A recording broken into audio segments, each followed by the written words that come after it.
Sur vous et vos enfants. Pleurez sur vous-même et vos enfants. Ne pleurez pas sur moi.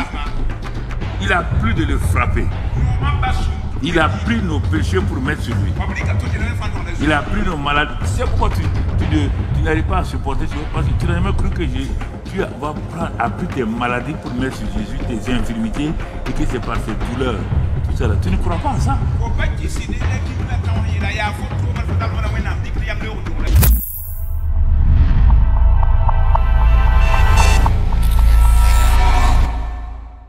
Revenons pour prendre le thème maintenant pour avancer mois par la grâce de Dieu. L'important, ce n'est pas de rester dans le thème, c'est de ce que nous faisons du thème. Vous savez, si je vous pose la question, y a-t-il un Dieu dans les cieux et sur la terre qui résiste à Dieu, qui peut s'opposer à Dieu? Vous allez tous me dire non. Vous allez me crier non. Pourtant, il y a un Dieu qui s'oppose à Dieu. C'est toi et moi. Le seul qui peut bloquer Dieu, c'est toi et moi.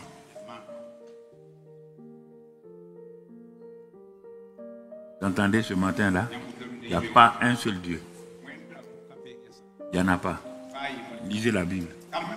Toi et moi. Si vous êtes des dieux.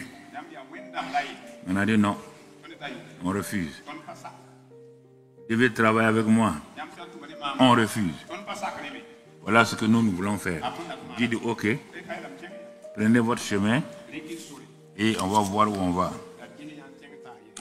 Pourquoi ces termes-là, parfois je les utilise, c'est pour que nous comprenions un certain nombre de choses. J'ai dit et je répète, Dieu nous a pas sauvés parce qu'on doit faire des choses sur la terre. La terre est un lieu de pèlerinage.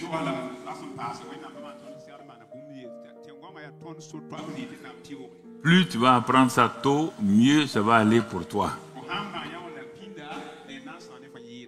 C'est un lieu de pèlerinage où après tu dois retourner dans ton pays d'origine pour dire ce que tu as fait sur la terre.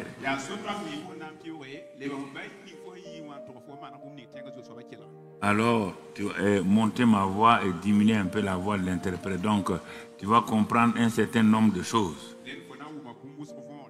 Et quand tu comprends ces choses-là, ça sera facile pour toi donc d'aller donc de l'avant, de progresser. Alors donc quand nous regardons le ministère de Jésus sur la terre, il aimait beaucoup prêcher, guérir les malades, mais il enseignait beaucoup. Il enseignait beaucoup. Pourquoi? Car il sait que sans l'enseignement, aucun être humain ne peut avancer s'il demeure dans l'ignorance. Et l'ignorance détruisant les gens, alors donc Dieu a en tout cas fait de telle manière que Jésus puisse enseigner à ceux de sa génération et les Moïse pareillement.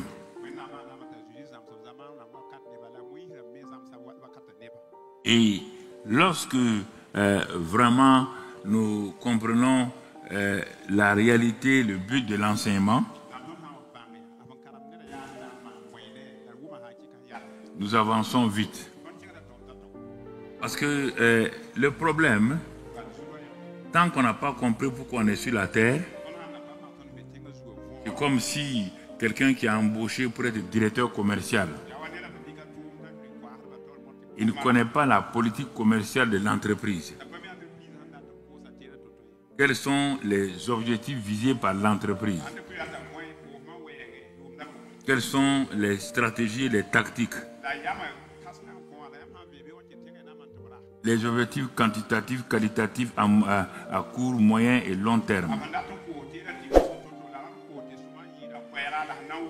Il ne pourra pas atteindre les objectifs qu'on lui a fixés. Nous ne pouvons pas vivre la vie chrétienne victorieuse si nous ne savons pas qu'est-ce que Dieu dit, qu'est-ce que Dieu a, quand il parle de succès, passons à l'autre bord, qu'est-ce que Dieu veut dire exactement.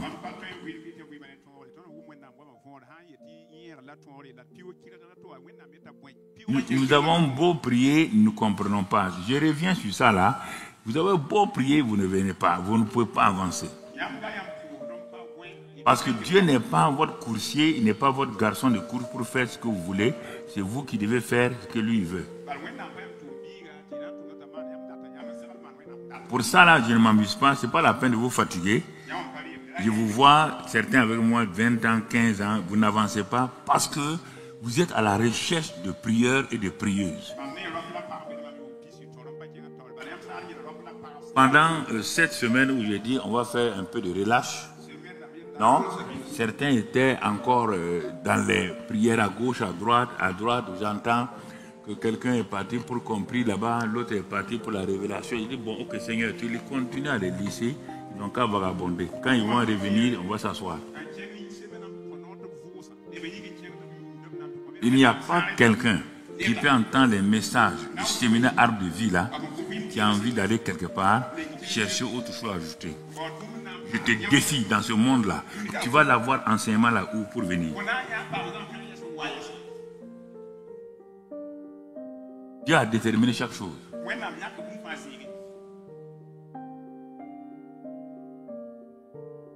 Les grands pasteurs comme les petits, les anglophones me disent, et ça là, il faut continuer.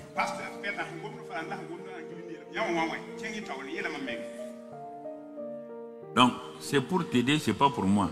De toute manière, moi, j'ai aucun problème parce que je fais tout malgré mes choses pour obéir à Dieu. Mais, je te dis ça pour que tu commences à te prendre au sérieux. Tu n'es pas ici pour chercher des intérêts, pour chercher des choses, non. Regardons si nous devons faire un petit résumé ce matin. Regardons depuis Adam. Au fur et à mesure, Dieu a commencé à... Dieu n'a pas besoin de faire des enseignements. Parce que dans l'homme, déjà, il y avait 3 éléments qui devaient lui permettre, en relation avec Dieu, de ne pas être enseigné par quelqu'un.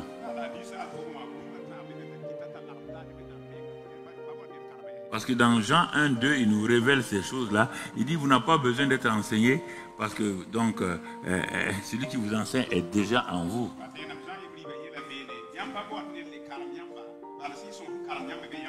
Par toi, les 3 éléments qui nous permettaient de fonctionner sur la terre ont été donnés, ont été utilisés par Dieu même. Il le dit dans Proverbe 3 et dans Proverbe 24.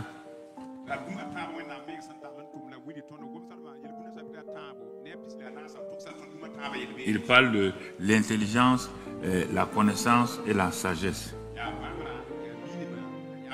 Que lui, il a tout fait par ces 3 choses-là. Ça, dans Proverbe 3.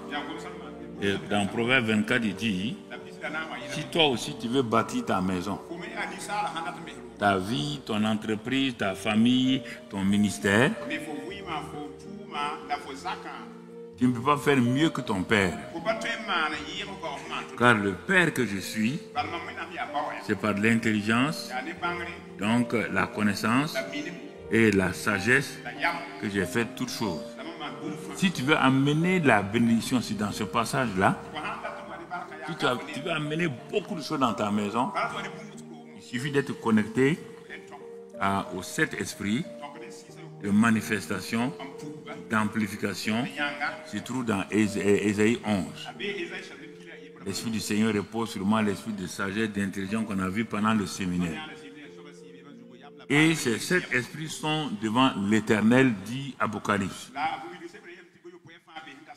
Alors, quand j'ai vu ces choses-là il y a plusieurs années, Dieu me dit que lui, il travaille comme ça. Que si je veux être béni, je dois travailler comme ça. Et comme je ne suis pas bête, j'ai commencé à suivre Dieu. C'est ça qui fait, ce n'est pas par la prière, ce n'est pas par le jeûne, c'est par l'intelligence, la connaissance et la sagesse. C'est ça tout mon secret. Maintenant, j'arrose ça. Tu ne peux pas me dire le contraire. Tu ne t'es même pas né. Donc, tu peux me contredire. Et si tu me regardes comme ça, toi, tu ne t'es même pas né. Et quand tu étais né, tu étais vaudouiste. Toi, tu étais dans vaudou. Toi, tu veux venir m'apprendre maintenant comment on fait les choses. Donc, je vous parle. Parfois, je parle. De tout mon cœur, je vous parle. De tout mon cœur, je vous parle. Pour que vous compreniez que réellement, ce que les gens vous disent, on va faire, on va aller ici, on va aller là. Il y a quoi là-dedans? Montre-moi leur vie. Montre-moi ce qu'ils ont de mieux que toi. Mon frère, ma soeur. Alors, donc, quand on regarde attentivement, quand on rentre dans la fin de l'Ancien Testament, on voit apparaître un grand prophète que Dieu a envoyé du nom de Jean-Baptiste. Dieu l'avait annoncé depuis longtemps par les prophètes, d'autres prophètes. Il sera le précurseur de Jésus, celui qui va être comme celui le présentateur de celui qui doit venir sur la terre. Et effectivement, il est venu, il est né. C'est un homme qui était dès le sein de sa mère rempli de l'esprit. Et quand il est sorti, Dieu l'a outillé, Dieu l'a béni pour effectivement présenter Christ aux hommes. Il savait que son but sur la terre était de présenter Jésus-Christ de Nazareth, mais il ne connaissait pas le nom, parce que le nom avait été révélé à Marie et à Joseph.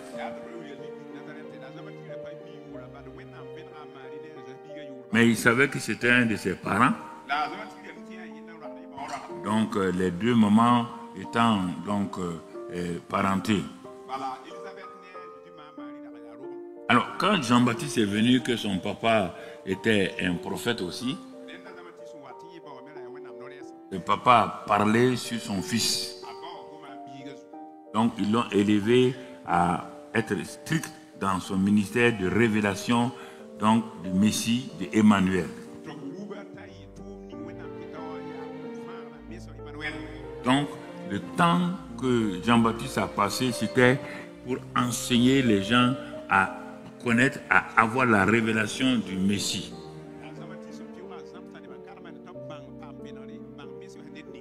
Il n'a pas passé son temps à chercher à faire des miracles. Est-ce que vous comprenez? Un prophète de cette envergure qui est le plus grand de tous les hommes qui sont nés de femmes, il devait annoncer, présenter le Messie,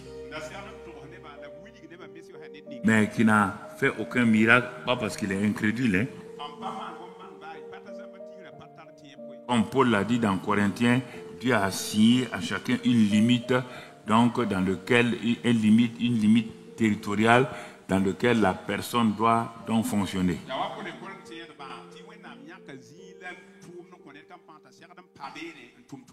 Et Jean-Baptiste a une très grande place dans le ciel.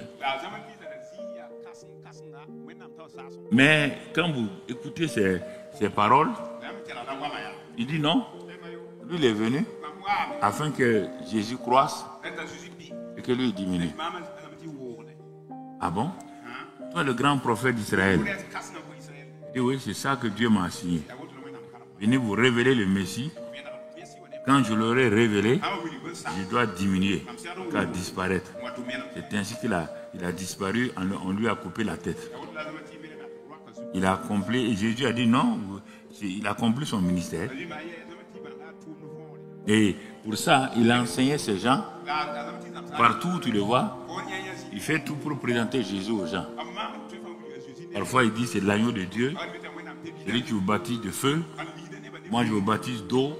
Donc, il a enseigné ça. Bon, Maintenant, quand Jésus a commencé son ministère, écoute-moi, il y a des choses que tu dois écouter, les engranger avant d'aller de l'avant.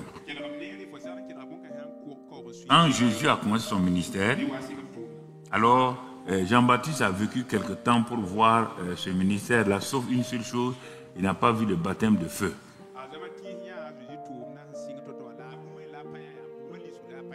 Quand le baptême de feu venait, Jean-Baptiste était déjà mort. Donc, alors, qu'est-ce qui s'est passé? Les disciples qui suivaient Jean-Baptiste et ont commencé, quand Jean-Baptiste leur a dit, voici l'agneau de Dieu, allez après lui, ils ont commencé à aller vers Jésus.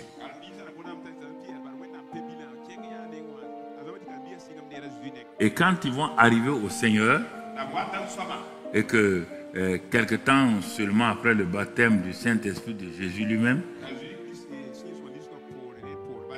alors ils ont commencé à découvrir une autre dimension de la vie spirituelle. Ils vont passer du bord de Jean-Baptiste au bord de Jésus-Christ de Nazareth. Et ça, c'est pourquoi passons à l'autre bord est très important.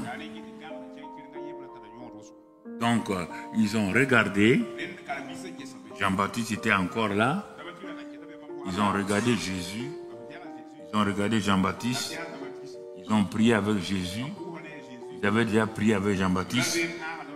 Ce n'étaient pas des gens qui ne priaient pas, ils priaient.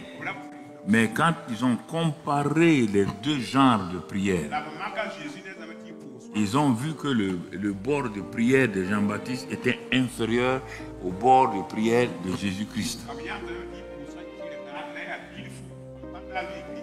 Ils ont examiné, ils ont analysé. Ils ont vu effectivement que ce Jésus-là, il y avait une relation étroite entre sa vie de prière et privée et sa vie de prière publique. C'est à ça que j'arrive tout doucement ce matin.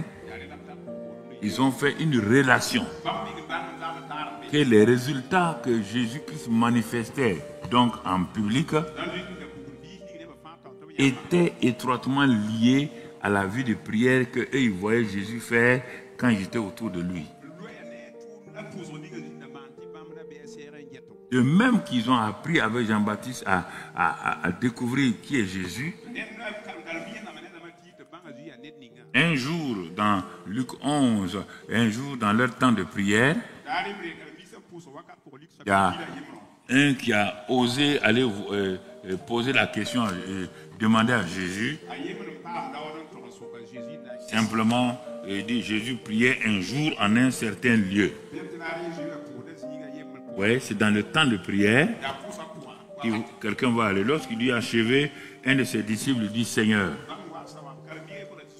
enseigne-nous à prier comme Jean l'a enseigné à ses disciples. Enseigne-nous à prier comme Jean l'a enseigné. Il n'a pas dit, Jésus n'a, si vous regardez, il ne priait pas pour ses disciples. Beaucoup de gens ne savent pas ça. Dans la Bible, là, Jésus ne priait pas. Bon, toi, tu as migraine, viens, on va prier. Non? Il priait pour peut-être leurs parents, comme la belle-mère de Simon. Jésus ne passait pas de bon, tu es fatigué, bon, viens, on va prier, on va chasser un démon. Il voulait que par l'enseignement, il passe d'un bord à l'autre. Donc, vous voyez, cette année, c'est où, par la grâce de Dieu, où on va aller. Où on va aller. Donc, écoute, parce qu'il y a plein de choses que tu dois mettre de côté cette année-là. C'est ce qui te fait souffrir. Ce qui te fait souffrir dans ta vie personnelle, dans ta vie de couple, dans ta vie de famille. On n'a pas dit qu'il n'y a pas de tribulation. Jésus même a dit que vous aurez des tribulations. Mais il a dit prenez courage, vous avez vaincu, j'ai vaincu. Donc vous voyez, Donc, s'il dit ça, c'est-à-dire que c'est obligatoire, c'est nécessaire de passer par ce chemin-là. Il sait que quand l'or passe par le feu, l'or est valorisé. Le feu n'a jamais détruit l'or. Le feu détruit la paille, les chaumes et autres choses, mais pas l'or. Quand quelqu'un s'adresse, il dit à ses disciples, vous aurez des tribulations. Mais tu ne dois pas t'arrêter là-bas pour dire, oui, moi j'ai des problèmes. Je suis rejeté dans ma maison. Mais on te dit que c'est tribulation. Mais on te dit que de prendre courage, lui il a vaincu. Mais toi tu veux aller prier. On dit prends courage, ben, j'ai vaincu. Tu utilises un verbe à la place de l'autre. Tu utilises une arme à la place de l'autre. Ça ne marchera pas. Donc il y a des choses que je vous dis. Il faut apprendre à débarrasser votre mental des messages tiktokiennes, des messages qui ne vous donnent rien que simplement, oui, mais telle personne, il a 12 000, 15 000 vues, 1 million de vues. Ça ne donne rien, ça c'est la publicité.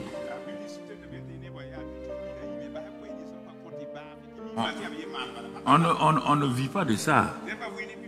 La Bible dit que l'homme vivra de toute parole qui sort de la bouche de Dieu. Le mot vivre, là, c'est pas, on ne parle pas de physique. L'homme fonctionnera, l'homme opérera, l'homme réussira, l'homme vaincra, l'homme prospérera. Par quoi? Par toute parole qui sort de la bouche de Dieu. Pas des Écritures seulement. L'homme ne vit pas des Écritures. Les Écritures l'informent. Les Écritures lui disent ce qu'il faut faire. Et de ces Écritures-là va sortir une parole réma. La parole énergique. La parole dynamique. C'est cette parole qui sort là qui donne la foi. Les Écritures t'informent, peuvent t'aider à garder ton espérance.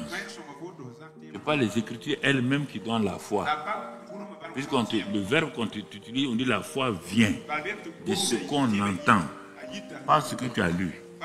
La foi vient toujours de ce qu'on entend. Ce que tu as entendu en esprit, ce que tu as entendu dans la prédication, ce que tu as entendu par le Saint et par une révélation. La foi vient de ça. Alors, donc, ils ont dit, enseigne-nous à prier. Comme, en tant que disciples de Jean-Baptiste, nous avons appris beaucoup de choses. Et c'est pourquoi nous sommes à toi aujourd'hui. C'est l'enseignement de Jean-Baptiste, pas la prière de Jean-Baptiste. C'est l'enseignement de Jean-Baptiste. Parce que nous, tout le monde attendait un Messie. Personne ne sait comment il va venir. Il y a des Écritures sur lesquelles nous nous appuyons, mais on ne nous a pas enseigné. Personne. Mais c'est Jean-Baptiste qui est apparu sur la scène, et lui, il avait l'information, il avait la révélation, il avait la connaissance. Et il a commencé à nous enseigner. Et jusqu'au jour, il s'est arrêté, il a dit à partir de maintenant, la rive à laquelle vous êtes, le bord auquel vous êtes, ça c'est moi, Jean-Baptiste.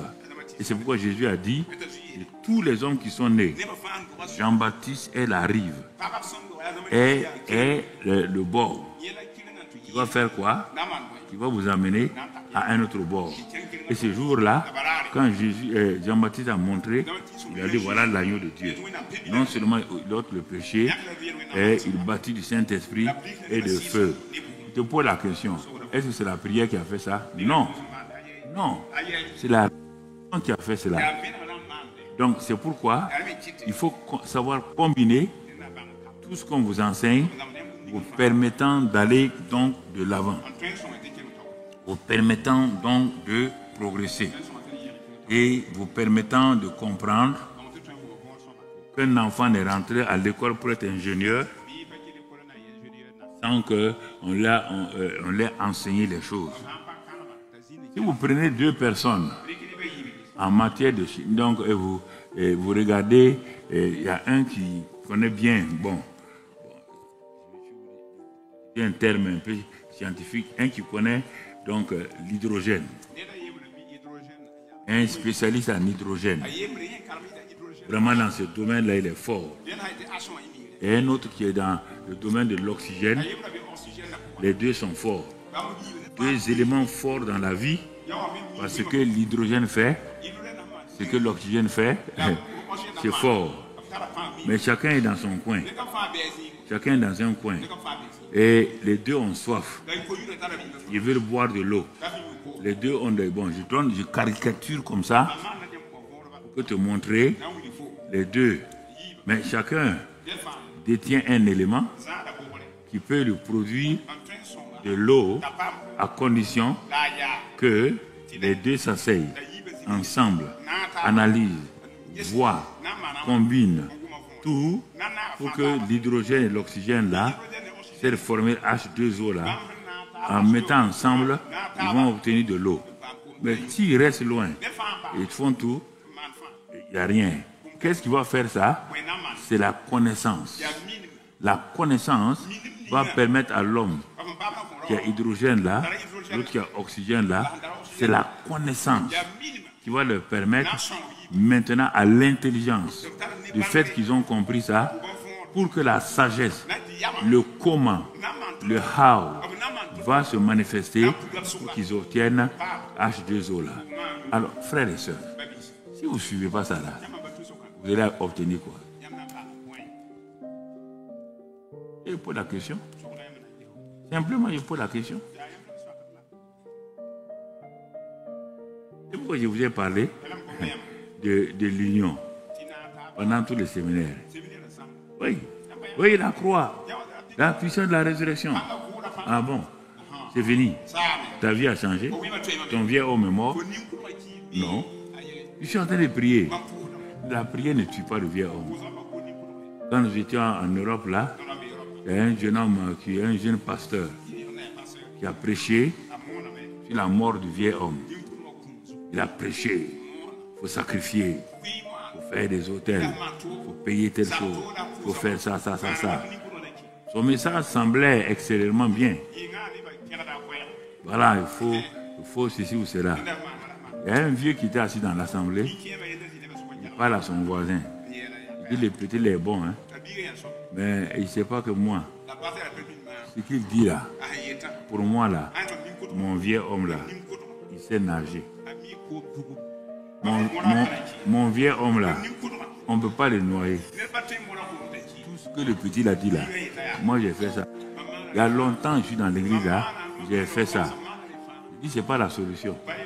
Bon, ils vont nous fatiguer, mais les gens vont aller jeûner, prier. Et dit, le vieux homme là, quand il a jeûné, il devient faible. Mais quand il revient à la maison, il mange 2 ou 3 fois. Il se rattrape. C'est ce que tu vis. Comme il dit le contraire. Recommencement perpétuel. Recommencement perpétuel. Ah, cette fois-ci, hein, on a fait un bon jeûne. Il n'y a pas de bon jeûne. Il n'y a pas de bonne prière. Mon frère, Dieu tue. Tu es un tueur. Pas Satan qui a crucifié Jésus. Il l'a crucifié. Vous n'avez pas dit ça là. Vous croyez que si vous dites ça seulement, Gabriel va tomber sur votre tête et vous frapper. C'est Papa bon Dieu qui a tué Jésus. Dis Amen. Dis Amen. Voilà, je te regarde. Pourquoi tu veux que... Tu ne connais pas ta Bible. Hein? On dit qu'il a plu à Dieu de frapper Jésus à cause de toi. Donc la croix devait être une joie pour toi. C'est la tristesse pour Jésus. Pourquoi tu pleures sur la croix? Regarde, Jésus était en train de mourir. Les femmes de Jérusalem frappent leur porte. Jésus dit, arrêtez-moi ça. Sentimentaliste, émotionnaliste, international comme ça. Moi, je suis votre fils, non? Vous pleurez sur moi. Il dit pleurez sur vous et vos enfants. Pleurez sur vous-même et vos enfants. Ne pleurez pas sur moi. Il a plu de le frapper. Il a pris nos péchés pour mettre sur lui. Il a pris nos maladies. Tu sais pourquoi tu n'arrives pas à supporter? Parce que tu n'as jamais cru que Dieu a pris tes maladies pour mettre sur Jésus, tes infirmités, et que c'est par ses douleurs. Tout ça là. Tu ne crois pas à ça? On dit qui a cru, qui a reconnu. Toi tu vas prier. On ne te demande pas d'aller prier. On te demande qui a cru d'abord, qui a reconnu que c'est par ces meurtrissures que nous sommes guéris. Il faut t'appuyer sur le passé. Et Esaïe a prophétisé en même temps, il parlait du passé. Tu comprends? Mais quand Pierre parle, quand Matthieu parle, et il parle du passé. Donc il a pris. Mais maintenant le problème, comme le temps se mêle là-dedans, tes propres pensées se mêlent là-dedans, tu crois que Dieu n'a pas fait, que Dieu doit faire. Non, non. C'est pourquoi j'ai dit, les croisades que nous commençons comme au début là, c'est les croisades, Jésus-Christ est le même hier, aujourd'hui, éternellement. Donc, il est le même hier, aujourd'hui, éternellement. Ce qu'il a été hier là, ce qu'il a fait hier là, il le fait présentement et il continue à le faire. Voilà. Donc, si vous prenez ce thème-là, les évangélistes là, vous appuyez sur ça. Premier jour, ce que Jésus devait faire. Voilà. Ce que Dieu a dit. Deuxième jour, ce que Jésus a fait. Troisième jour, ce que Jésus continuera de faire. Donc, vous mettez ceux qui viennent à votre croisade là, dans l'ambiance d'un Jésus permanent. Hier, aujourd'hui et éternellement. Mais si vous prenez un simple élément, le sang de Jésus, ça va agir. Mais le sang agit dans son domaine. Le sang n'agit pas dans tous les domaines. Il agit dans le domaine de la rédemption. Il agit dans acheter les gens la puissance de l'ennemi. Il agit dans le domaine de la rémission des péchés. Il agit dans le domaine de la victoire sur Satan et tout. Mais le sang ne fait pas tout. Dans l'œuvre accomplie, il y a beaucoup de choses que Jésus a faites. Donc il faut bien voir ça pour comprendre. Alors c'est pourquoi Jésus-Christ est le même hier, aujourd'hui, éternellement. Quand tu comprends ça, même pour ta vie, actuellement, le Jésus qui a fait ça. J'aime retourner pour voir ce que Jésus a fait dans le passé. Je regarde. On me dit que Jésus a fait ça dans le passé. Et on te dit qu'il est le même aujourd'hui. Alors c'est moi qui suis là aujourd'hui. Il a fait ça pour ceux du passé. Et je vois même moi-même noir sur blanc ce qu'il a fait. Alors si je crois qu'il n'a pas changé et que ce qu'il a fait hier, il le fait aujourd'hui, moi aussi je me mets à la place de ceux qui ont reçu hier là. Et ils ont reçu hier, alors qu'ils n'étaient pas nés de nouveau. Ils ont reçu hier, alors qu'ils n'étaient pas filles de Dieu. Moi qui suis fille de Dieu, je vais recevoir aujourd'hui. Et quand je reçois aujourd'hui, demain encore, ça va continuer. Voilà comment je raisonne. Mais toi, tu veux que Dieu crée quelque chose de spécial. Il va créer quoi? Il va ajouter quoi à sa parole? Il va te dire quoi exactement? Ah oui, mais Dieu, non. Depuis que Dieu a dit repos, il s'est reposé. Ça veut dire qu'il a achevé. C'est pourquoi l'œuvre accomplie, l'œuvre achevée, tu dois savoir. Si tu t'as mis, quand Dieu a achevé là, jusqu'à ce jour-là, jusqu'à ce que la terre soit détruite là, il ne va pas créer un seul arbre, un nouvel arbre. Il ne créera pas un oiseau. Il ne créera pas un animal. C'est l'homme qui est en train de traficoter les animaux, les plantes avec des choses pour améliorer. Ce n'est pas Dieu. Et tu vois les conséquences. Tu vois les conséquences aussi. Quand on veut aller au-delà de Dieu, on introduit la mort. Et c'est pourquoi la mort s'est introduite par des cancers de tout genre partout. Parce qu'on a déformé ce que Dieu a placé. Donc, frères et sœurs, ce sont des choses, ce sont ces enseignements, ces petits enseignements-là qui nous permettent d'aller de l'avant. Donc, mon frère, et regarde, ce matin, c'est tout juste pour te dire, pour te montrer comment entrer dans le lieu secret. Comment entrer dans le lieu secret, c'est tout ça là, c'est dans le texte. Donc je voudrais que tu écoutes et que tu comprennes ces choses-là. Bon, regardons par exemple, je prends, puisqu'il dit apprends-nous à prier. Apprends-nous à prier. Bon, je t'amène dans Michée, Michée 4, verset 2 par exemple. Michée, le prophète Michée 4, verset 2. Il dit, des nations s'y rendront en foule et diront, venez et montons à la montagne de l'Éternel, à la maison de Dieu de Jacob, afin qu'il nous enseigne ses voies et que nous marchions dans ses sentiers. Car de Sion sortira la loi et de Jérusalem la parole de l'Éternel. Quand tu prends ce texte, tu regardes attentivement, les gens sont en train de s'inviter pour aller à la montagne de l'Éternel. Qu'est-ce qu'ils s'en vont faire là-bas? Si tu peux fixer le texte, ce serait une bonne chose. Quand je lance un texte, vous le mettez à gauche, toujours, vous mettez voilà. Des nations s'y rendront en foule et diront, venez et montons à la montagne de l'Éternel. On appelle encore à la maison du Dieu de Jacob. Pourquoi nous devons monter là-bas? Pourquoi les foules cherchent à monter la montagne de Dieu? C'est l'église de Christ. Dieu dit, normalement, les nations devaient venir pour que l'église les enseigne. Et quand ils sont enseignés, ils vont marcher dans les sentiers de Dieu. Personne ne peut marcher quelque part avec quelqu'un si il n'est pas d'accord avec la personne. C'est pourquoi il dit deux marchent-ils ensemble, ça c'est à moi, sans être au préalable d'accord. Nous retrouvons la même pensée dans Deutéronome 4, verset 1.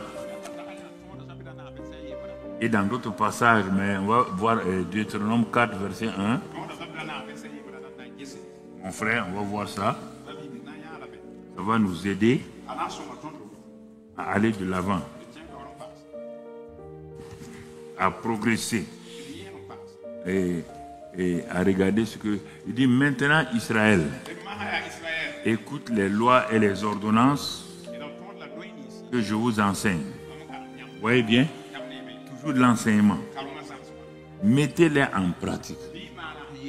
On ne met pas la prédication en pratique, on démontre la prédication. Jésus est mort pour vos péchés. Quiconque croit en lui reçoit la vie éternelle. Donc là, on lance l'appel. Mais l'enseignement te permet, toi-même en allant à la maison, de reproduire ce que tu as entendu avec l'enseignant. Quand je vous dis ça, vous me regardez, mais à l'école primaire, là, tu as fait quoi? Quand tu étais au CP2, tu étais au CE1, là, qu'est-ce que tu as fait? Le grand maître, là, a mis en toi l'enseignement.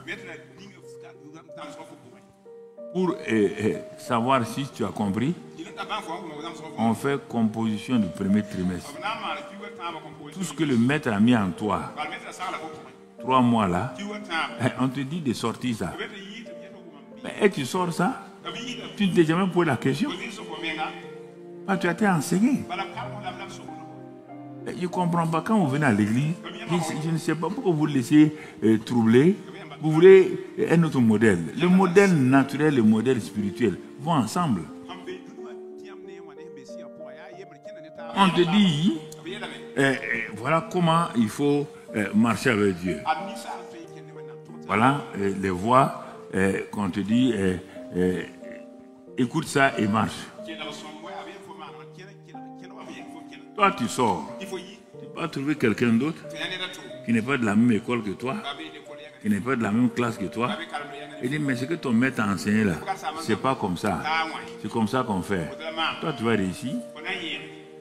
Si tu es intelligent, si tu ne réussis pas naturellement, tu vas réussir spirituellement. Est-ce que Dieu est bête? Dieu est bête pour te dire autre chose. Si Dieu a mis devant toi un enseignant, c'est qu'il veut que tu sois enseigné. Mais si toi tu penses que tu connais mieux que l'enseignant, tu penses qu'il y a d'autres enseignants, mais tu vas là-bas.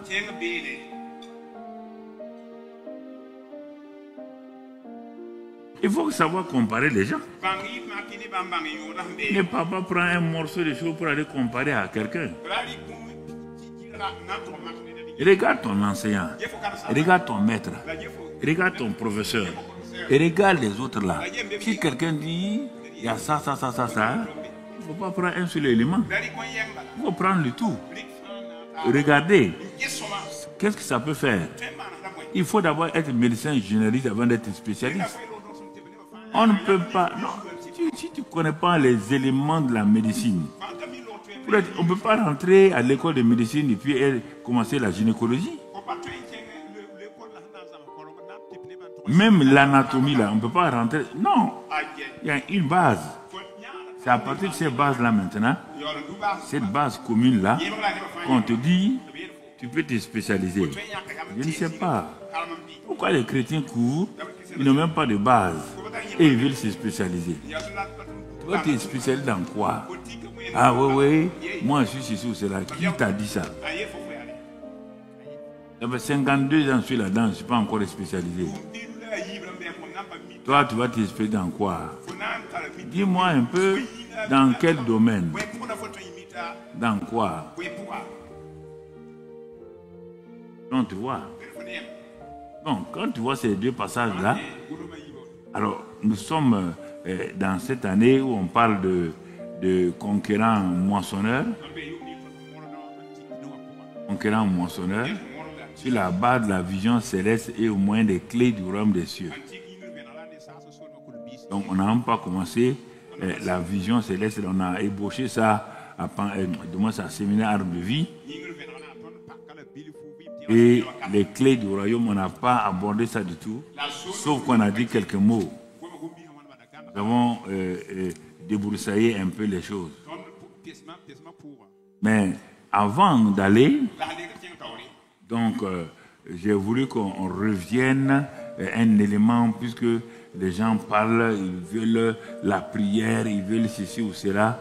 Je veux qu'on revienne sur ça encore. On a vu certains éléments, les 7, chiffre 7, mais on va amplifier ça plus tard.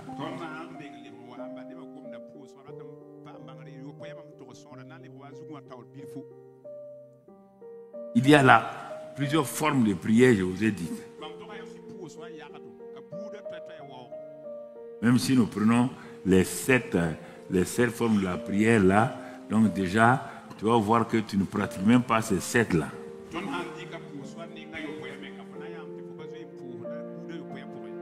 Et ce matin, je vais aborder avec toi quels sont les obstacles qui empêchent même que tu entres bien dans le lieu.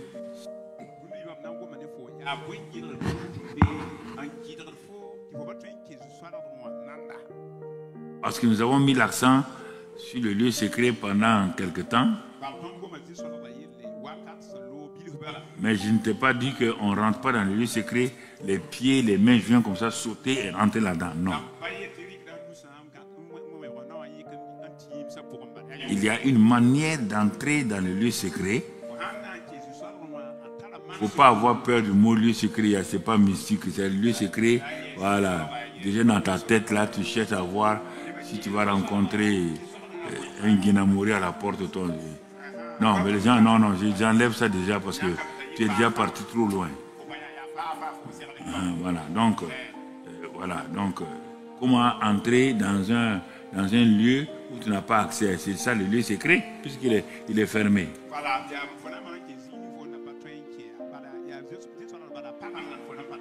Alors, pour atteindre, je dis, pour atteindre l'autre bord, il faut vaincre certains obstacles qui vont te permettre d'avoir accès au lieu secret.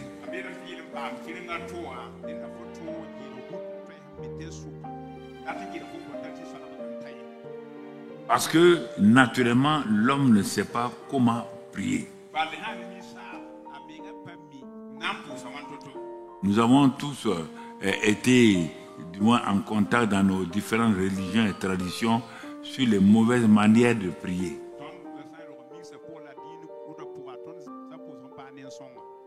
Écoute, pourquoi les disciples de Jésus ont dit « Enseigne-nous, maître, enseigne-nous à prier comme Jean-Baptiste l'a enseigné ».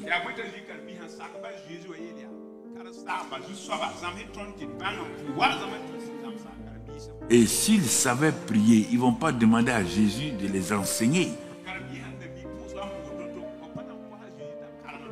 Non. C'est parce qu'ils ne savaient pas prier efficacement. On n'a pas dit qu'ils ne priaient pas. Mais ils n'avaient pas de résultats dans leur vie de prière. Et quand ils ont vu Jésus, ils l'ont comparé à Jean-Baptiste. D'abord les deux chefs. Ce n'est pas la même manière de prier. Et quand l'enseignement qu'ils ont reçu de Jean-Baptiste, ils voient Jésus, ils voient qu'il y a une percée avec l'enseignement de Jésus.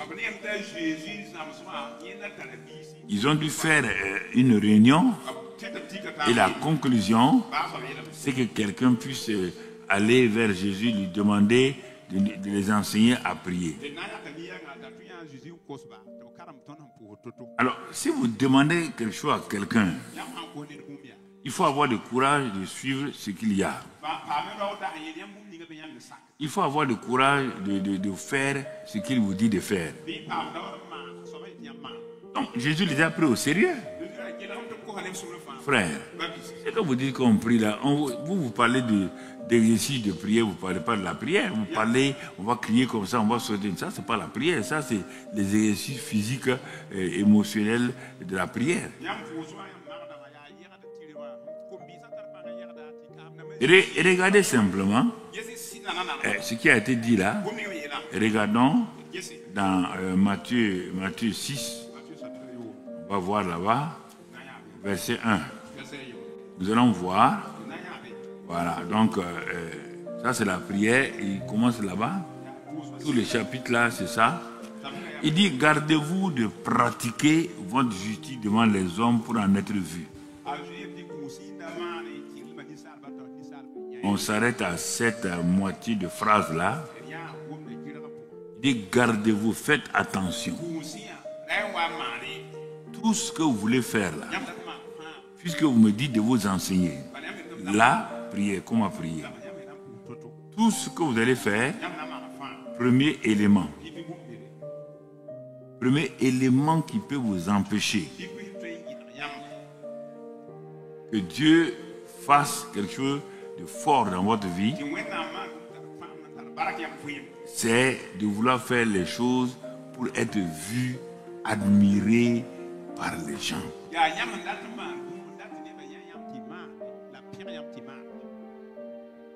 La prière du lieu secret n'est pas faite pour attirer les regards des gens. Pourquoi? Il dit, autrement, vous n'aurez point de récompense auprès de votre Père qui est dans les cieux. La prière qui doit être faite dans le lieu secret, première attitude, je ne pratique pas ma justice devant les hommes pour être vu. Il dit les trois, la prière, le jeûne et l'aumône, qui font un ensemble là, ne doivent pas être vus par les hommes. Il dit, quand c'est vu par les hommes, Dieu s'en désintéresse. Et là, même Matthieu 6, là, on trouve tout ça, les jeûnes, les aumônes et tout. La discrétion sied pour quelqu'un qui veut aller sied à cela. Il dit, si tu veux accompagner, par exemple, le temps de prière avec les jeûnes, que personne ne sache que tu es en train de jeûner. On dit, lave-toi bien, parfume-toi. Ne crache pas à gauche, à droite. Ne dis pas, on est sur la montagne. C'est Jésus, c'est lui qui a dit. Si toi tu dis que toi tu peux faire autre chose, il n'y a pas de problème. 3 choses qui vont ensemble. Et si tu vois, bon, je ne veux pas te dévancer. Comment connaître? Parfois tu renvoies des paroles et ça ne me plaît pas. Je vais te renvoyer la flèche, là tu vas comprendre ta douleur. Regarde Corneille. Quand il te dit quelque chose, tu ne veux pas. Tu ne sais pas que là où je suis assis là, je suis contrôlé par le Saint-Esprit. Il faut faire attention de m'envoyer des paroles. Je parle, fais attention. Je t'ai parlé de prière, jeûne et aumône. Regarde, je t'amène dans Acte combien? Acte 10. C'est ça, non? Corneille. C'est ça. Corneille était un païen. Un païen. Il ne sait pas faire la bonne prière. Mais il est rentré dans un temps de prière, de jeûne et d'aumône. Le ciel ne s'est pas ouvert. Et Dieu n'a pas envoyé Pierre. Ah, quand il te parle là, un païen, il est exaucé plus que toi. Parce que pourquoi? C'était un homme de compassion. C'est un homme de miséricorde. C'est un homme qui voulait le bien des gens. Il savait qu'en tant que Romain, il n'a pas droit à l'alliance. Il savait qu'en tant que Romain, Dieu ne veut pas le regarder. Il a provoqué Dieu.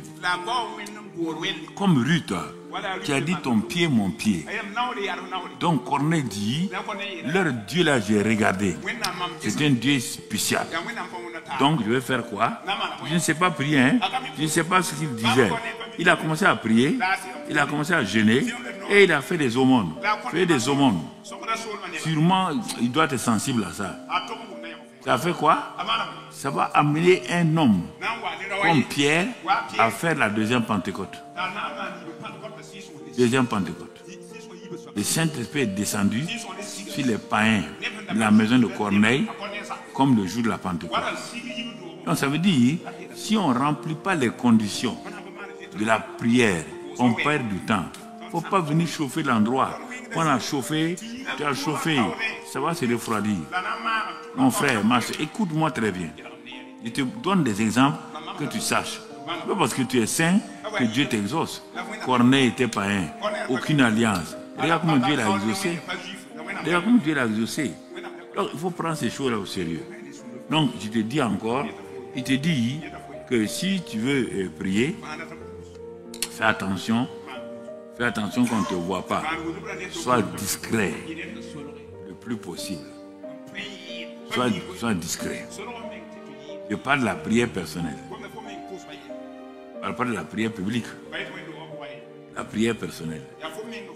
Mais tu vois, non, Jésus, regarde, il se levait, il priait toute la nuit.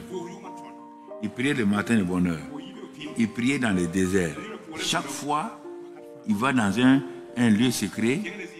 Le lieu secret, ce n'est pas un lieu fermé, comme obligatoirement l'image a été donnée. Il peut être fermé spirituellement, fermé mentalement. On va voir tout cela. Donc, tu vois, si toi, et tu n'es pas discrète, et tout le monde sait que toi tu vas aller prier, bon, ça c'est entre toi et Dieu, je ne peux pas juger ça. Le premier élément, verset 3, je crois, 3, toujours dans Matthieu 6, 3. Mais quand tu fais, voilà, tu vois, bon, quand tu fais l'aumône que ta main gauche ne sache même pas ce que fait ta droite. Simplement. Mais tout le monde saura que toi, tu as donné, tu viens de donner ta semence sacrificiellement, industriellement, et mécaniquement et commercialement valable.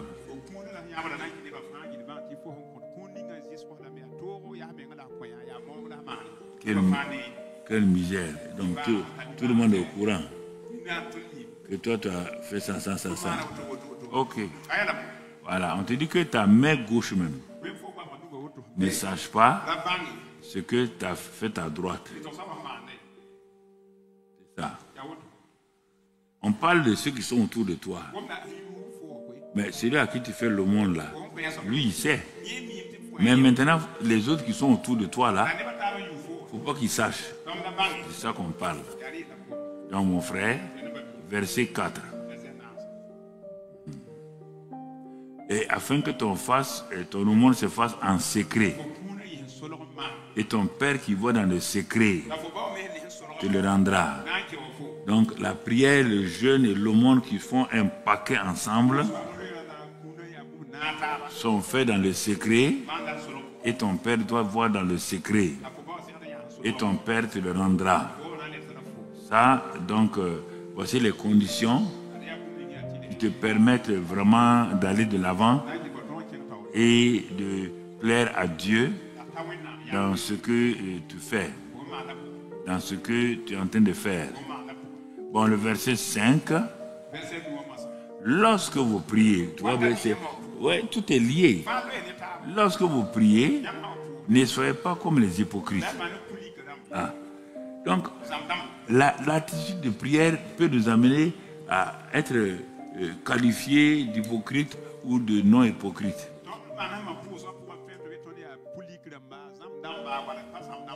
Ah, mais je vais prier aussi, je suis hypocrite. Pourquoi il est dit tu es hypocrite? Parce que quoi? Tu aimes à prier debout dans les synagogues et au coin des rues. C'est pas le lieu physique là. Le but c'est quoi? Pour être vu des hommes. Tu donnes les aumônes pour être vu par les hommes. Tu es en train de prier pour être vu par les hommes. Je vous le dis en vérité, ils reçoivent leur récompense. Ah.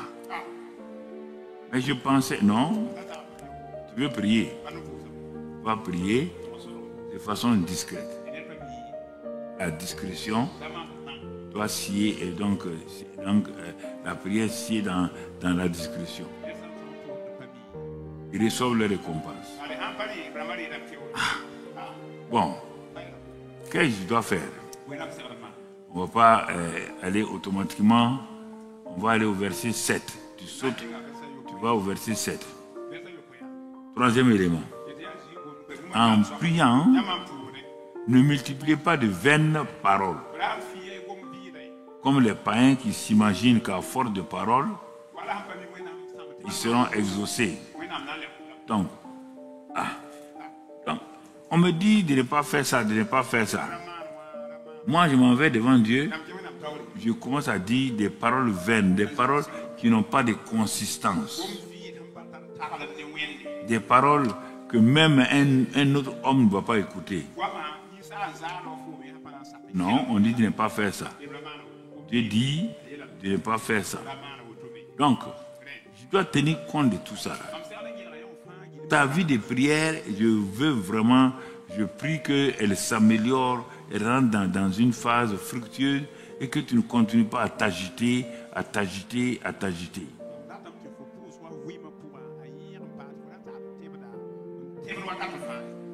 Ne croyez pas que c'est la fréquence des prières, l'énergie naturelle de la prière qui fait de vous donc des intercesseurs valables.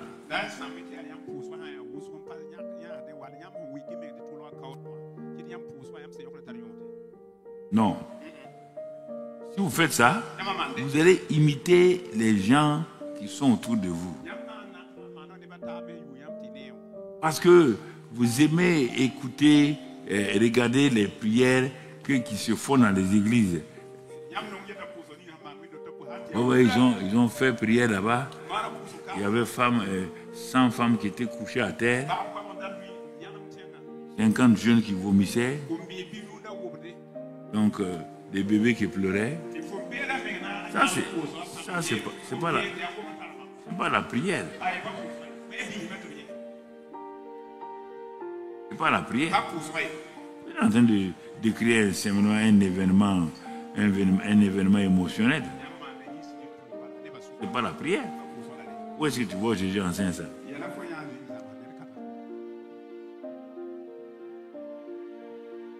N'essayez pas de copier les gens.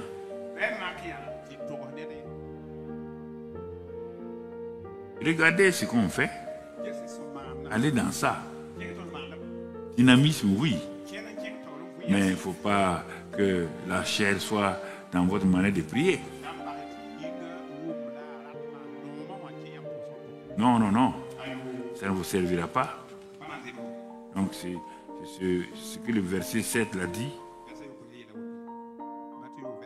Alors, regardons Luc 18, verset 9. Luc 18, verset 9. Jésus dit encore cette parabole en vue de certaines personnes se persuadant qu'elles étaient justes et ne faisant aucun cas des autres. Donc, c'est important, dans l'attitude de prière, il faut faire cas des autres. Il faut, avant d'aller à la prière, la mettre de l'ordre dans ta vie. Et quand on regarde le verset 11, verset 11 de ce passage Luc 18, il y avait deux personnes, le pharisien et le publicain. Ils sont allés pour prier. Le pharisien, c'est un homme vraiment religieux, un homme strict avec la loi, et le publicain, c'est un homme de mauvaise vie. Mais regardons leur prière. Maintenant, c'est les paroles de la prière. Puisqu'il est dit de ne pas dire de vaines paroles. Ah, je suis en train d'aller prier.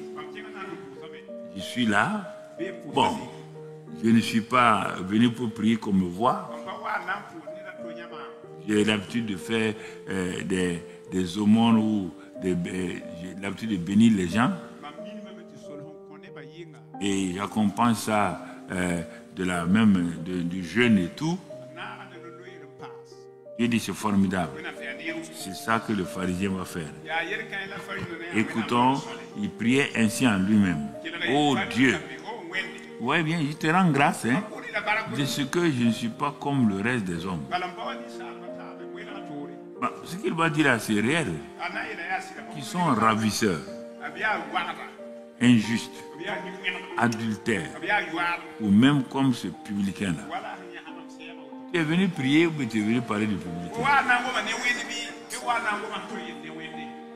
Mais vous riez, ça est dans l'assemblée? Elle aussi, elle est là. Elle vient pour prier ici. Tu connais la femme là? Elle vient pour prier ici. Tu n'as pas appris? Elle a retiré le mari de Oumou. Ça te regarde? Tu t'appelles Oumou, non? Tu t'appelles Oumou. Pourquoi vos langues là, ça ne va pas tenir votre langue? Voilà. Dieu a fait écrire. Il a fait écrire la prière là. Dieu ne cache rien. Hein? Il a fait écrire la prière. Ou même comme ce publicain. Bon, c'est pas fini. Quand il a fini ça, il va te dire ses exploits maintenant. Je jeûne 2 fois la semaine. Il est en train de parler à Dieu. Hein? C'est pas fini. Je donne la dîme de tous mes revenus. Alors, donc, vous voyez là, Corneille faisait ça. Jésus a dit de faire ça. Voici un pharisien qui fait. Un païen, Corneille, fait les 3 choses. Il a accepté. Un pharisien, ceux qui appliquent même la loi là, dure là, fait la même chose que Corneille fait. Fait la même chose que Jésus a dit de faire. Mais on va voir pourquoi quand Dieu va noter, évaluer, qu'est-ce que Dieu va dire. Mon frère, qu'est-ce que Dieu va dire? Verset 13. Le publicain, se tenant à distance, c'est l'homme de mauvaise vie là, n'osait même pas lever les yeux au ciel, tellement il avait honte de sa vie. Mais il se frappait la poitrine en disant: ô Dieu, sois apaisé envers moi qui suis un pécheur. Une seule phrase. Sois apaisé envers moi qui suis un pécheur. Ah, mon frère. Verset 14. 14. Je vous le dis, le publicain descendit dans sa maison justifié plutôt que l'autre, car quiconque s'élève sera abaissé et celui qui s'abaisse sera élevé. Ah, donc ça compte aussi dans la prière, oui. Ah, moi je croyais qu'il suffisait seulement de prendre ses besoins, aller parler. Tu as vu? Trois éléments communs. Jésus a parlé de la prière, du jeûne, de l'aumône. Corneille priait, jeûnait et apportait l'aumône. Les publicains, on ne parle pas de jeûner, prier. Mais le pharisien priait, jeûnait et donnait la dîme de tout. Dieu dit maintenant, le publicain vient, voilà ce qu'il y a. Mais qu'est-ce qui a fait la différence entre le pharisien et le publicain? Qu'est-ce qui a fait que l'attitude de Pierre, il a prié les jours de la Pentecôte, le Saint-Esprit, bon, il n'a pas prié, ils ont prié 10 jours, le Saint-Esprit est venu. Et Pierre a fait des miracles. Acte 3, acte 5 et tout. On va voir ce même Pierre-là dans acte 10. On ne va pas le lire, mais je vais te donner une idée. Acte 10. Et il y a deux groupes là-bas. Donc, je viens de lire tout de suite là. Il y a le groupe des pharisiens et des publicains. Les deux sont allés prier. Ils réunissaient les trois éléments. Il y a un qui est sorti justifié, l'autre n'est pas sorti justifié. Maintenant, je transpose ça au niveau de Pierre. Écoute-moi très bien. Pierre n'est pas n'importe qui. Son nombre venait de guérir beaucoup de gens. De façon publique. Des signes et des miracles suivaient Pierre. Mais Dieu veut faire entrer Pierre dans une dimension qu'il ne connaît pas. Concernant la prière du lieu secret. Au moment où Corneille jeûnait, priait et donnait des aumônes, ce jour-là, il a prié. Et quand il priait, Corneille priait, il a dit que Dieu a envoyé un ange. Tu entends? Dieu a envoyé l'ange là, pourquoi? Ah, je veux voir les anges. Tu ne verras pas les anges. L'ange ne va pas venir vers toi. S'il vient, il va te créer problème. Ton cœur n'est pas correct. Un ange s'approche d'un païen. Ne le tue pas. C'est parce que le Père a envoyé pour dire le cœur de cet homme-là. J'aime ça. Regarde-le. Il y a encore le péché. Mais Jésus a déjà pris le péché. Ce n'est pas un problème pour lui. Ce qu'on va faire, il faut lui annoncer la bonne nouvelle. Est-ce que tu m'entends ce matin? Toi qui es sur la télé et puis Internet, calme-toi, assois-toi tranquillement, tu es au milieu de nous et tu ne comprends pas la parole.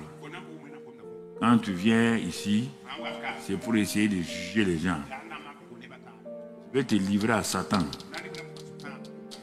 Je parle à quelqu'un de précis. Il faut arrêter ça là. Il faut arrêter ça. Je vais te livrer à Satan.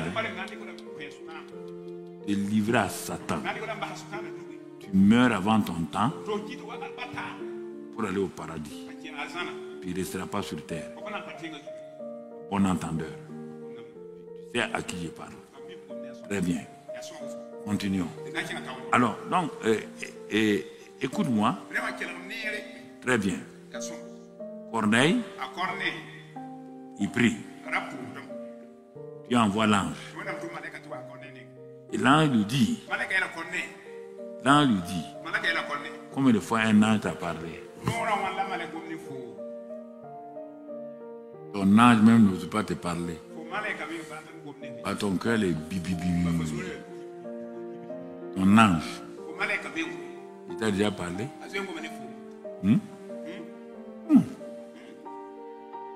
On met quelqu'un derrière toi pour te sécuriser, pour te parler.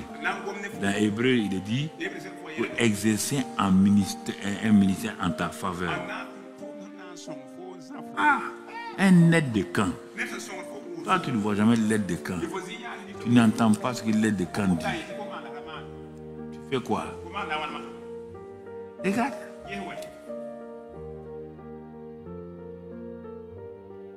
Regarde. Je veux qu'on aille vraiment doucement. Parce que les gens vous trompent. Les gens crient quoi? Ils disent ceci, prière de ceci, prière de... Ça ne marche pas. Je les connais. Ça ne marche pas. Ils veulent avoir des followers, de quoi? 20 000 followers, 50 000 followers. Ils veulent des gens comme ça. Ils vous parlent. Non, on va faire ceci. Bon, ok, si ton cœur n'est pas bon là, tu peux être pasteur. Dieu ne s'intéresse pas à toi. Dieu est passé par un païen pour parler au chef des disciples avant que Paul ne puisse prendre la relève.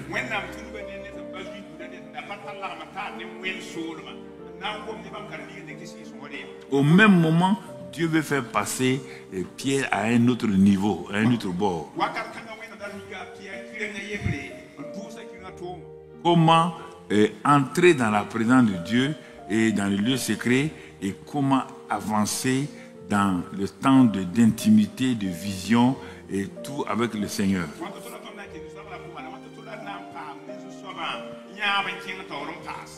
Et lui aussi s'en va prier. Corneille prie, Pierre prie. Corneille le païen prie.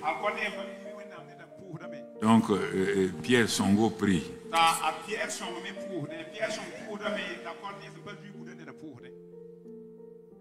Tu vois deux groupes de prière encore. Tu vois deux groupes de prière. Dieu envoie un ange pour parler à Corneille. C'est bon, lui il est content. Bon, celui qui prie là, il est monté donc sur le toit. Il est monté pour que son onction augmente. Et là, le power augmente. Il est monté, il ne s'intéresse pas parce qu'il a grandi maintenant. C'est Pierre Songo. Il veut faire des exploits. Il monte là-bas. Qu'est-ce que Dieu fait? Dieu fait descendre une nappe. Et dans cette nappe-là, tous les animaux impurs que Moïse a décrits dans ces livres-là il voit ces animaux, ces oiseaux impurs là dans cette grande couverture.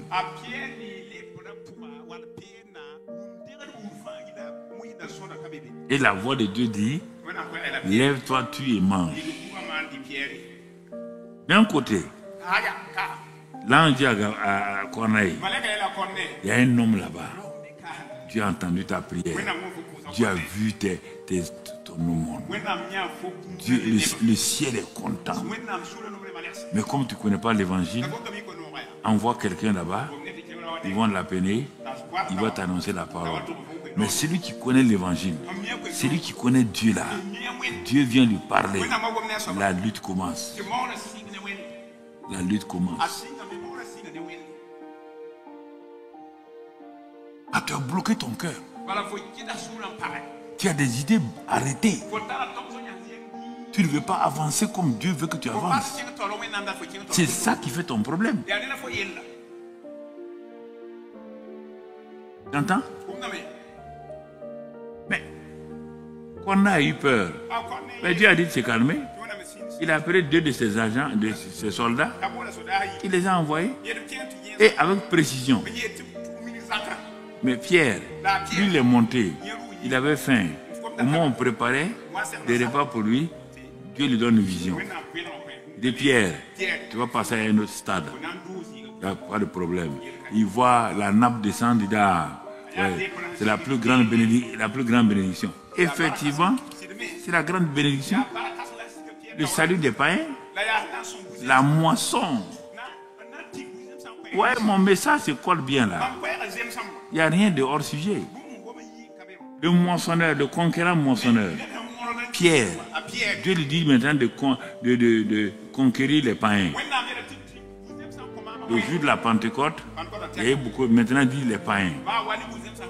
Et là, il risque de manquer sa moisson. Ne manque pas ta moisson cette année. Ne manque pas ça, hein. Ne dis pas, c'est pas question d'amen, non. C'est question, tu dois faire ce qu'on doit faire. Tu dois faire ce qu'on doit faire. Bon. Quand les deux arrivent chez... Et quand Pierre a vu du moins c'est la vision, il a répondu que non, lui, il ne mange pas des choses. Quelle est ton attitude envers ce que Dieu a mis autour de toi, dans ton quartier, dans ton église, pas dans ton église, dans ton bureau et tout? Quelle est ton attitude? Quelles sont tes paroles? Quel est le jugement que tu portes sur eux? Pourquoi parles-tu négativement? Non. La question est là. D'un côté, Corneille. De l'autre côté, Pierre. Bon, pour ne pas trop, donc à la fin, au moment où Pierre continue à lutter, les 2 gardes de Corneille sont arrivés. Ils ont demandé l'adresse, ils sont allés tomber sur la maison où Pierre était. Ils ont salué. Ils ont demandé, est-ce que c'est ici que Pierre habite? On dit oui. Regarde comment Dieu conduit même des païens. Tellement le cœur de Corneille est bien. Ses envoyés sont conduits par le Saint-Esprit. Et en ce temps, l'homme de Dieu est en train de lutter avec le même Saint-Esprit. En ce temps, la femme de Dieu est en train de lutter avec le même Saint-Esprit. Donc, tu vois mon frère, à la fin, Pierre, bon, il va accepter. Il descend. Il suit les 2 gardes là. Il arrive dans la maison de Corneille. Corneille, c'était un homme de foi. Il avait rassemblé tous ses parents. Il a rassemblé, c'est pas si il était chef de bataillon ou quoi, il a rassemblé tous les responsables là. Il dit non, il y a quelqu'un qui va venir. Corneille, tu sais que les Juifs ne rentrent pas chez les païens. Il dit non, il va venir. La personne va venir. Ne vous inquiétez pas. Et effectivement, il a raison. Pierre est parti, il a prêché. C'est là où Acte 10, 38 la sort. Dieu a moins du Saint-Esprit de force. Jésus de Nazareth, qui allait de lieu en lieu, faisant du bien et délivrant tout ce qui était sous l'emprise du diable, car Dieu est avec lui. C'est là-bas que le Saint-Esprit n'a pas attendu qu'on baptise les gens d'eau. Tellement le cœur de Corneille était dans la chose que ils n'ont pas été baptisés d'eau. Ils n'ont pas fait de formation sur le baptême d'eau. Le ciel verticalement est descendu. Ils ont été remplis du Saint-Esprit. Ceux qui étaient avec Pierre ont commencé à dire non, c'est une mauvaise doctrine. Ça, c'est voilà, c'est ça, c'est un enseignement nouveau, ça. Normalement, on doit passer par les baptêmes d'eau. C'était normal. C'est le Pierre qui a prêché le jour de la Pentecôte, là. Il a dit, répentez-vous, que chacun de vous soit baptisé. Il faut le baptême d'eau avant le baptême du Saint-Esprit. Le Saint-Esprit lui donne un coup, le feinte, le remplit, et le baptême d'eau de Pierre, c'est plus tard. Le lieu secret. On apprend à y entrer. Pas automatique. Apprenez à vivre le lieu secret chez vous avant de venir en réunion publique. La réunion publique ne peut pas résoudre le lieu secret. Votre relation avec Dieu est très très importante. Donc tu vois ici, donc tu comprends. Donc Dieu veut que nous apprenions à entrer, à aller dans ces choses-là. Parce que Dieu est assis sur son trône, dit Hébreux 4,16. Il dit approchez-vous. Approchez-vous. Approchez-vous comment? Hébreux 4,16 et puis Hébreux 11,6. Si on combine les deux passages, te montre comment tu dois t'approcher. Mais pour ça, en lisant le verset 6 d'abord de Matthieu 6. Et tu vas voir, parce que, bon, on va commencer à développer au fur et à mesure les mois qui viennent maintenant, tout ça. Matthieu 6. Mais quand tu entres, quand tu pries, donc je résume tout ce qu'on vient de dire là, par ce verset, mais quand tu pries, entre dans ta chambre, ferme ta porte et prie ton Père qui est là dans le lieu secret, et ton Père qui voit dans le secret te le rendra. Et tout ça, c'est après les trois éléments là. On a vu la prière, accompagnée de jeûnes, et si tu fais des offrandes ou bien des aumônes et tout, c'est bien. On n'a pas dit que les trois, tu ouvres la porte pour le lieu secret. C'est la disposition de ton cœur. Puisque quand Pierre a ouvert son cœur à la fin, bon, tu as vu les résultats, les gens ont été convertis. Alors, si tu prends du temps dans la présence de Dieu, comme il a dit dans Matthieu 6 là, donc tu vas voir que Dieu va t'aider. Puis on dit, entre dans ta chambre, ferme ta porte et prie le Père qui est dans le lieu secret. Donc tu vois, il y a des conditions que tu dois savoir, mais on ne peut pas les dire aujourd'hui parce que c'est assez long. Mais ce que je t'ai dit tout à l'heure là, dans ce passage-là, pour aller à l'autre bord de la prière, du lieu secret, de la prière dans le lieu secret, si on prenait le texte qu'on a vu pendant le séminaire là, sur Marc 4 là, vous allez voir que dans ce passage on parle des éléments comme d'abord le vent, donc le tourbillon c'est ça, la tempête, les flots.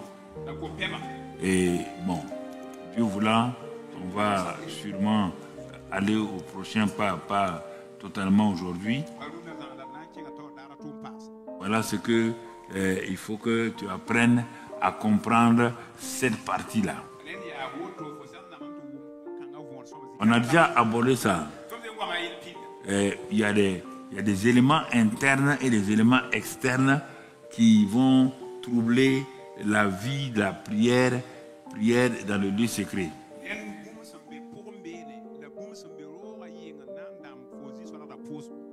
Donc, d'abord les traditions que tu as mis de côté concernant ton attitude dans la prière, le jeûne et l'aumône. Et quand tu regardes dans Marc 4 et Matthieu 14, on ne va pas les lire. On réserve ça pour la suite. Tu vas découvrir les flots. Qu'est-ce que les flots? C'est ce qui rentre dans ta barque. Ce sont les luttes internes de ta vie.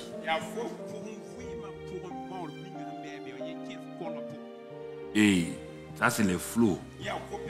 Et Jésus était dans la barque, mais les flots rentraient. Jésus est en toi, mais tu as des flots internes qui font que la prière ne marche pas. C'est pourquoi tu cours à gauche et à droite. Tu cours avec Jésus à gauche et à droite. Jésus était dans leur barque. Les flots étaient dans la barque. Les flots, ce sont tes pensées, tes propres attitudes. Ce sont des choses que tu as programmées qui s'opposent. Ça ne dérange pas Jésus. C'est toi que ça dérange. Ça, c'est les flots. Mais il y a les tourbillons. Ensuite, les tempêtes et les vents contraires. Mais n'aie pas peur de ça. Jésus a dit ce sont les tribulations. Jésus a dit ce qui va arriver. N'aie pas peur de ça. Si, à la condition que si tu regardes à Jésus, le chef et le consommateur de ta foi, toute ta vie, il n'y aura pas un moment où il n'y aura pas de tribulation. Toute ta vie, il n'y aura pas un moment, on a déjà vu ça, les rues du diable, sous une autre forme. Souvent tu oublies les enseignements. C'est ce qui te fait des problèmes. Parce que tu es à la recherche d'une solution de facilité. Dans la Bible, là, il n'y a pas une solution de facilité. Ça n'existe nulle part. Nulle part. Ça n'existe nulle part. Pourquoi? La solution de facilité, c'est la foi que Dieu t'a donnée. Il t'a donné tout un chapitre 11. Et tu as vu des gens qui ont les mêmes problèmes que toi. Ils s'en sont sortis. Pourquoi tu veux que Dieu fasse exception pour toi? Il va faire exception, tu es qui? Tu es qui? Tout Hébreu 11. Hébreu 11. Prends et lis. Lis et relis. Mets-toi à genoux, lis et relis. Lis et relis. Lis et relis. Tous sont sortis. Les Sarah, elles ont tout fait. Dieu dit Sarah, tant que tu n'as pas obéi là, il n'y a pas de problème. Tu verras, à la fin, elle a obéi. Regarde bien Hébreu 11. On te dit que les anciens, pour avoir eu la foi, ils ont eu le témoignage. Il dit car sans la foi, il est impossible de plaire à Dieu. Ne parle pas de gripper là-bas. Mais si sans la foi, on ne peut pas plaire à Dieu, eh bien, tu as oublié que Dieu t'a, Romains 12, verset 3, il t'a donné la mesure de foi, non? Tu veux écrire ça encore aussi. Toute la semaine, j'ai parlé de ça. Dieu t'a déjà donné la foi. Romains 12, 3. Il dit, mais vous êtes sauvés. Là où tu es là, tu es assis, tu es sauvé par quel moyen? Tu es sauvé par grâce? Moyen de la foi. Quand il te dit ça, tu cherches la foi là-haut. C'est la foi qui a fait que tu es ici. Non, mais tu ne mets pas ta foi en marche. C'est ce que Dieu te dit. Quand on dit sans la foi, là, il est impossible. Là. Si tu ne manifestes pas la foi, si tu ne montres pas la foi, si tu ne démontres pas la foi, ferme assurance dans le cœur, ce qu'on espère. Deuxièmement, une démonstration. Mais on ne peut pas démontrer quelque chose qu'on n'a pas. C'est parce que tu l'as qu'on dit de démontrer. Quand on dit à chaque fois, vous êtes troublé. Quand on dit venez donner votre sang là, à la banque de sang là, tu peux pas prier pour avoir du sang? Non, tu t'en vas. On te dit bon, pour donner le sang, il y a ça. Et tu tends ta main, on enlève le sang, parce que tu as du sang. C'est parce que la fois que tu as ça, allez mettre hôtel. Hôtel de quoi? Manipuler comme ça là. Petit pasteur vous manipule à cause de vos 15 000 là que vous leur donnez. Hein? Vous n'avez pas honte? Les gaillards comme vous. Il est manipulé. Il a fait ça. Il a fait quoi? Il a fait quoi? Il a fait quoi? C'est parce que tu as la foi. Pourquoi Satan n'attaque pas les gens de la ville? Il les domine. Pourquoi il t'attaque toi? C'est parce que tu as la foi. Il veut te bloquer. Toute ta vie, c'est ça. Quand il voit que tu veux passer à l'autre bord, il prépare ses gens. Empêchez-le. Vous connaissez son caractère, non? Sa faiblesse, c'est quoi? Mettez l'accent sur la faiblesse. Trouvez des gens qui vont mettre l'accent sur sa faiblesse. Là. Et les gens que tu as aidés vont commencer à donner le dos. Ici, c'est ça. Ah bon? Mais, tu as vu? L'autre jour là, l'autre a dit comme ça. Ah bon? Il a dit sur moi? Mais c'est l'homme que j'ai aidé. C'est moi-même qui l'ai même fait embaucher. Tu ne sais pas que tu es en train de passer à l'autre bord. Et tu t'en prends à la réalité au lieu de t'appuyer sur la vérité. Vous croyez que ce qu'on a enseigné là, vous n'allez pas subir ça? Plusieurs d'entre vous, vous demandez même si le message est vrai. Tu le sais? Dès qu'on a fini là, tes problèmes ont commencé. Il y a des gens qui croient, bon, papa a prêché ça. Après demain là, il n'y a pas de problème. On va changer sûrement des directeurs. Qui t'a dit ça? Moi, je t'ai dit ça.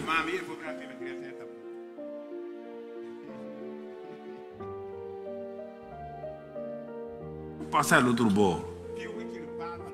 Vois-toi d'abord à l'autre bord. On n'a pas. Ouais, il y a plein de choses. Si tu te vois toujours dans l'ancien bord, avec tes chefs qui sont contre, avec tes malades, tu ne vois que tes malades, tu ne vois que tes défaites, tu ne vois que tes soucis. Tu ne peux passer à l'autre bord. Pour passer à l'autre bord, dans ta barque, il y a toujours Jésus, il y a aussi les flots. Dans ta vie actuellement, là, il y a toujours Jésus, le Saint-Esprit, il y a aussi les problèmes. Mais à qui regardes-tu? C'est pourquoi Jésus a dit, où avez-vous mis votre foi? En moi ou dans les flots? En moi ou dans les flots? Qu'il vous soit fait selon votre foi. Qu'il vous soit fait selon vous, le choix que vous avez décidé de croire en moi. Vous avez la foi. Il n'y a pas un seul qui est né de nouveau sans avoir la foi. Impossible. Impossible. Vous avez tous la foi. Mais vous ne voulez pas la mettre en pratique. Parce qu'on vous a dit que si on a la foi, ça doit être comme ça, ça doit être comme ça. Prends la Bible et regarde. On a le même combat. Jésus avait le même combat, Paul avait le même combat, Pierre avait le même combat, Marie avait le même combat, Joseph avait le même combat. Tout le monde a le même combat. Il n'y a pas un combat inférieur. Donc tu vois, non? Entre dans ta chambre, crois, et ton Père qui voit. Ça, c'est le verset 8, Matthieu 6, 8 là. Ton Père voit et sait. N'oubliez pas ça. Ton Père voit et il sait. C'est toi qui ne le sais pas. Sinon, ton Père voit et il le sait.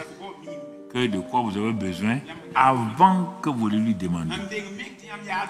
Toi, tu dis, je vais lui demander. Dieu dit, si c'est cet aspect-là, moi je le sais, puisque je connais la fin.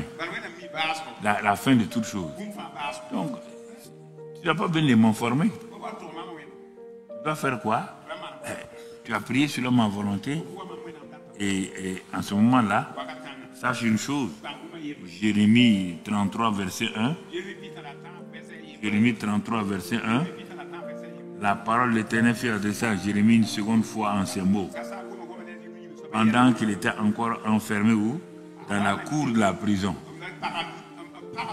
Ouais, il était dans la cour de la prison. Et la parole va t'adresser. Les meilleurs endroits, c'est quand rien ne va là, que Dieu vous parle, vous ne croyez pas à ça. C'est-à-dire que vous croyez que vous avez des problèmes avec le diable. Au moment où les choses semblent bloquées, c'est-à-dire que vous n'ouvrez plus votre pensée à Dieu et à sa parole. C'est-à-dire que vous êtes braqué sur le fait que c'est sûrement un sorcier, un voisin, tant. Jérémie était dans la cour de la prison. Jérémie a vécu une vie de prophète dans des difficultés, des puits, on le jette, tout. Mais il est dans la cour. Regardez ce que Dieu va dire.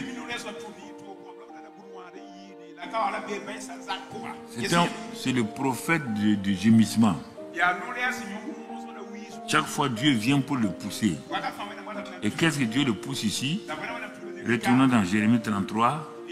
Il dit, ainsi parle l'Éternel qui fait ces choses. L'Éternel, qui les conçoit, qui les exécute. Lui dont le nom est l'Éternel.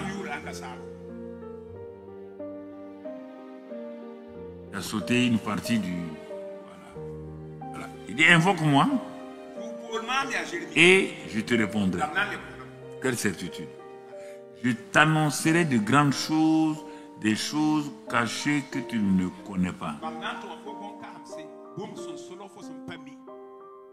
Avant, il avait dit, y a-t-il rien d'étonnant de ma part?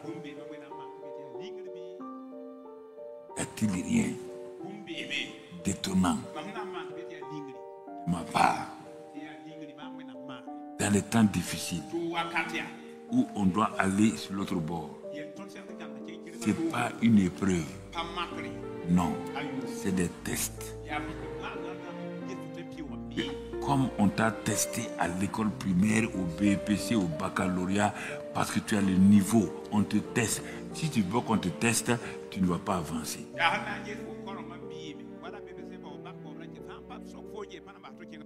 Montre-moi les tests, ceux qui ont été testés là, ils ont été détruits. Montre-moi, comme ça on va voir, je vais aller plaider chez Dieu et dire, bon, tes enfants ont dit que si à test seulement ils sont détruits.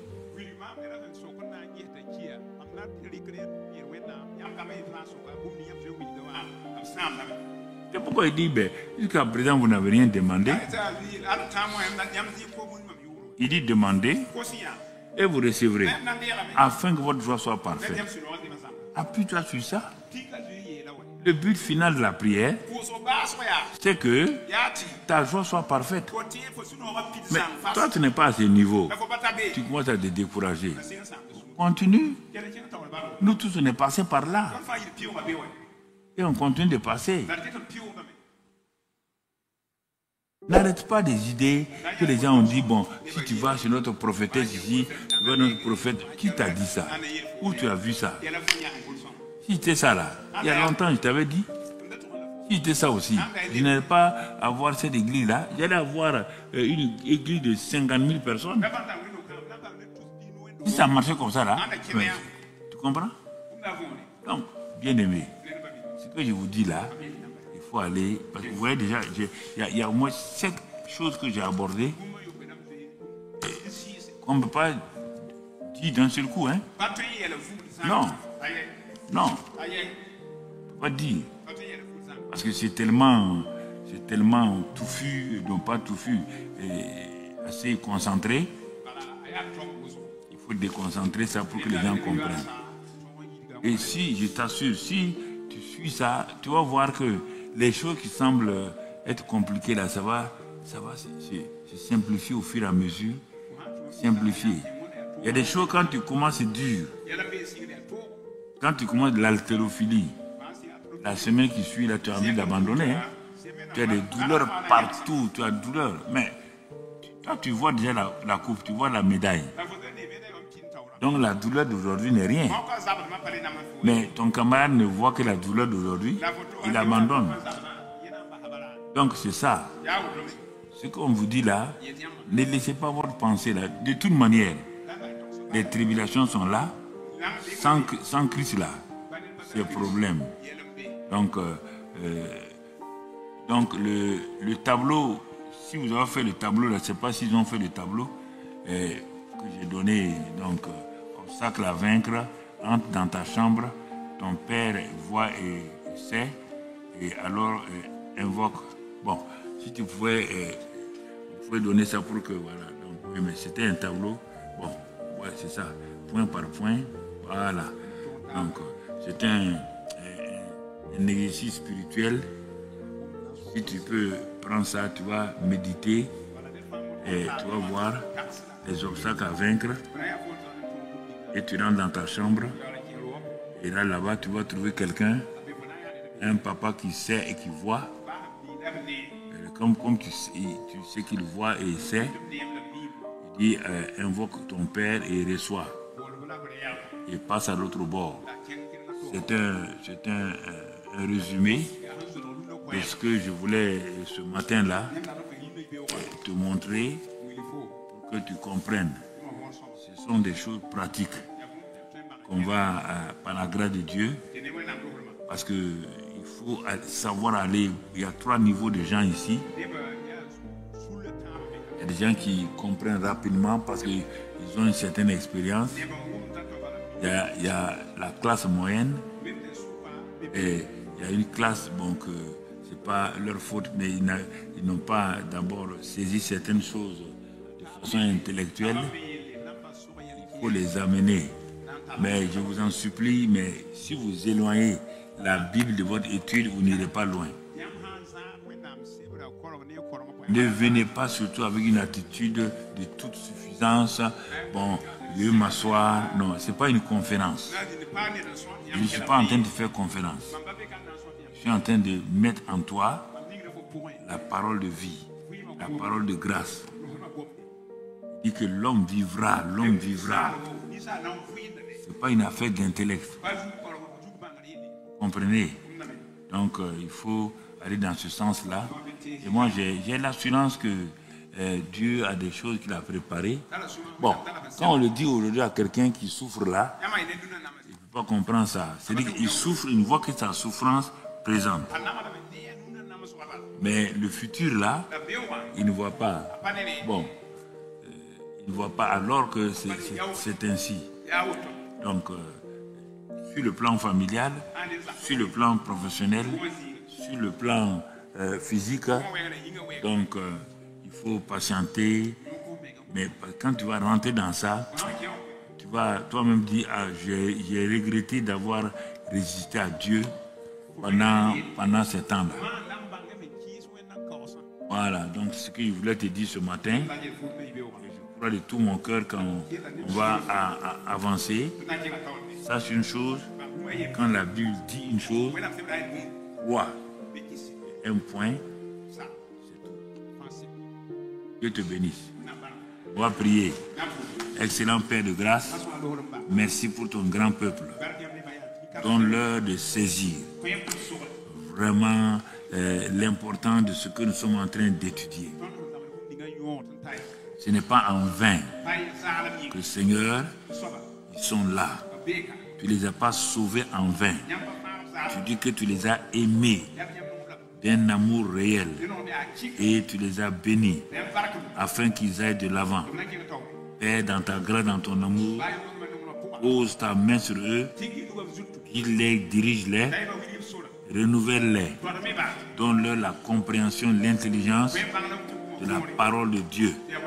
Que ceux qui sont fatigués, qui sont épuisés, je te prie ce midi, pose tes mains meurtries, Seigneur, sur eux, Donne-leur le repos.